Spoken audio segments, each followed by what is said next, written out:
اسرار و رموز بیان کر رہے تھے کہ مالک کائنات کی بارگاہ سے جناب ابراہیم علیہ السلام نے دعا کی تھی کہ اللہ ربنا وابعث فیہم رسولا، کہ اس رسول کو ہمارے درمیان بھیج دے اور اسی کی اولاد میں سے ہو، یعنی کہ جناب اسماعیل کی اولاد میں سے ہو، اور مکہ والوں کے لیے آئے، اور اس میں وہ 7 صفات جو ہیں وہ نقل کی تھیں، بیان کی تھیں ہم نے۔ تو ایک بات یاد رکھ لیں، جناب ابراہیم علیہ السلام کی اولاد میں سے جناب اسماعیل علیہ السلام ہیں اور جناب اسحاق علیہ السلام ہیں۔ سارے نبی جو ہیں حضرت اسحاق علیہ السلام کی اولاد میں سے آئے ہیں، اور صرف حضور نبی کریم صلی اللہ تعالیٰ علیہ وآلہ وسلم کی ذات پاک جو ہے وہ حضرت اسماعیل علیہ السلام کی اولاد میں سے آئی ہے، اور حضور تاجدار کائنات پیارے آقا علیہ السلام مکہ المکرمہ میں آئے، میرے آقا واحد نبی ہیں جو مکہ میں آئے، مبعوث ہوئے ہیں۔ تو اس میں یہ بھی ہے کہ میرے آقا علیہ السلام کی بے مثلیت کو مالک کائنات نے برقرار رکھنا تھا، کہ کوئی یہ نہ کہہ سکتا کہ ہم بھی اسی کی اولاد میں سے ہیں، اس لیے سرکار کو اکیلے کو مالک کائنات نے اکیلے مصطفیٰ کی ذات پاک کو جناب اسماعیل علیہ السلام کی اولاد میں سے پیدا فرمایا تاکہ کوئی مثلیت کا دعویٰ نہ کر سکے۔ یہاں پہ صوفیہ فرماتے ہیں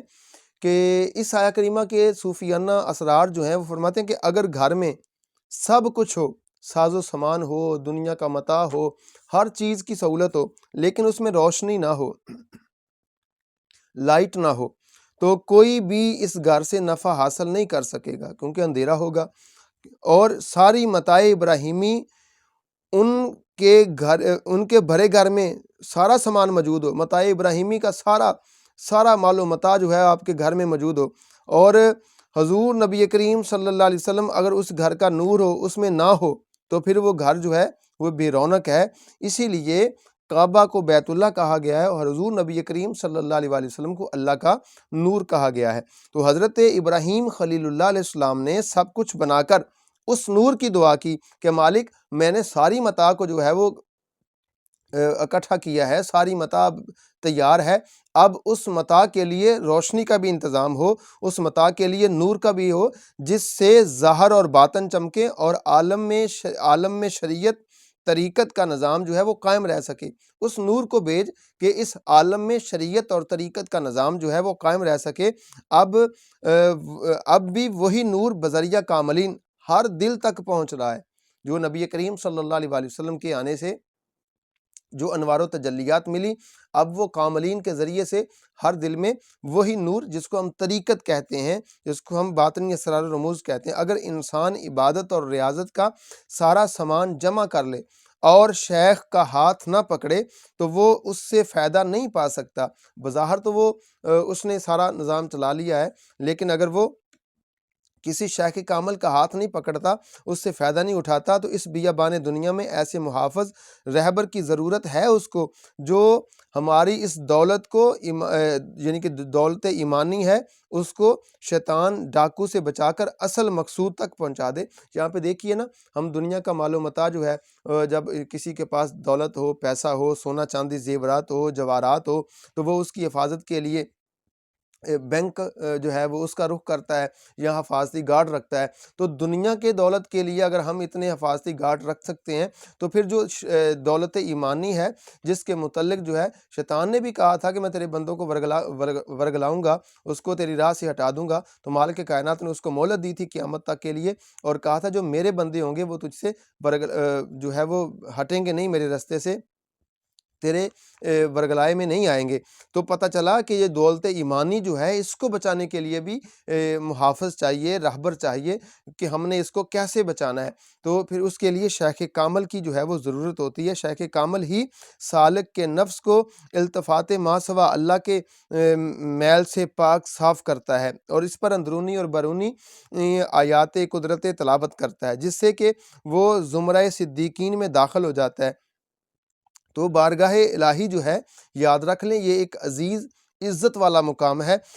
ہر جو ہے اس تک ہر بے تمیز جو ہے وہ نہیں پہنچ سکتا، بے ادب جو ہے وہ نہیں پہنچ سکتا، ادب والا، تمیز والا ہی پہنچ سکتا ہے کہ یہ اب تمیز جو ہے، ادب جو ہے کسی کے دامن سے وابستہ ہونے سے ہی آتا ہے نا۔ اگر کسی کے دامن سے وابستہ ہوں گے پھر وہی اس بارگاہ کا ادب بتائے گا۔ اور صوفیہ فرماتے ہیں کہ روشنی ظاہری جو ہے بہت قسم کی ہوتی ہے۔ اب جیسے کہ پہلے عرض کیا جا چکا کہ متاع ابراہیم اگر ساری اکٹھی ہوں اور اس میں حضور کا نور نہ ہو تو وہ بے رونق ہے۔ تو ایسے ہی صوفیہ فرماتے ہیں روشنی کئی قسم کی ہوتی ہے، کوئی چراغ کی روشنی ہے، بجلی کی روشنی ہے، گیس کی روشنی ہے، لیمپ کی روشنی ہے، ٹارچ کی روشنی ہے، کتنی روشنیاں ہوتی ہیں۔ لیکن چاند تاروں کی بھی روشنی ہے۔ اب ہے کیا، مگر یہ جتنی بھی روشنیاں ہیں ان سے کوئی بھی روشنی ایسی نہیں جو رات کو ختم کر سکے، رات کے اندھیروں کو ختم کر سکے۔ اتنی طاقتور کوئی روشنی بھی نہیں ہے۔ چاند کی روشنی بھی ہے لیکن وہ رات کے اندھیرے کو ختم نہیں کر سکتی، اور دوسری روشنیوں کی گنجائش جو ہے وہ برقرار بھی رہے تب بھی جو ہے وہ رات کی روشنی کو ختم نہیں کر سکتی، مگر رات کی روشنی کو صرف سورج کی روشنی جو ہے وہی ختم کر سکتی ہے، جو رات کو ختم کر سکتی ہے، دن بنا دیتی ہے رات کو بھی، اور اسی کے ہوتے ہوئے کسی روشنی کی ضرورت نہیں رہتی۔ اسی لیے سورج نکلتے ہی آسمانی تارے، چاند، زمینی چراغ وغیرہ سب کچھ بجھ جاتے ہیں، سب کچھ اس کے آگے ماند پڑ جاتے ہیں۔ ایسے ہی سب انبیاء نور تھے، ہمارے حضور سورج ہیں جن کے آنے پر سارے چراغ جو ہیں وہ ختم ہو گئے، بند ہو گئے، دن چڑھ گیا۔ اس لیے جناب ابراہیم علیہ السلام نے رسول واحد یعنی کہ ایک ایسا رسول بھیج، مالک کائنات کی بارگاہ میں فرمایا رسول ایک ایسا رسول بھیج جو سب کے لیے کافی ہو۔ تو یہاں پہ یہ بھی بات عرض کرتے چلیں، کوئی رسول کسی محلے کے لیے، کسی علاقے کے لیے، کسی ملک کے لیے آیا، لیکن حضور نبی رحمت صلی اللہ علیہ وآلہ وسلم جو ہیں وہ تمام روئے زمین کے لیے، تمام عالمین کے لیے جو ہے وہ نبی بن کر آئے، رحمت بن کے آئے ہیں۔ تو یہاں پہ جناب ابراہیم علیہ السلام کے دعا کا مدعا جو ہے وہ یہ ہے کہ کائنات جتنی بھی ہے اگر ساری موجود ہو لیکن اس میں حضور نبی کریم صلی اللہ علیہ وآلہ وسلم کا نور مبارک آپ کی جلوہ گری نہ ہو تو وہ بے رونق ہے، اس کی متاع اس سے کوئی نفع حاصل نہیں کر سکتا۔ تو اللہ تعالیٰ نے حضور نبی کریم صلی اللہ تعالیٰ علیہ وآلہ وسلم کو بحیثیت اپنا نور بنا کے دنیا میں بھیجا، اپنا پرتو بنا کے بھیجا، جس کی وجہ سے یہ سارا عالم جو ہے قیامت تک روز روشن کی طرح عیاں رہے گا، دنیا اس سے فائدہ اٹھاتی رہے گی۔ تو مالک کی بارگاہ میں دعا کرتے ہیں اللہ تعالی ہمیں اپنے صوفیانہ رنگ میں رنگنے کی مالک توفیق عطا فرمائے، ان سے وابستگی عطا فرمائے۔ مزید ہماری ویڈیو دیکھنے کے لیے ہمارے چینل کو لائک کر لیں، سبسکرائب کر لیں۔ اللہ آپ کا حامی و ناصر ہو۔ اللہ حافظ۔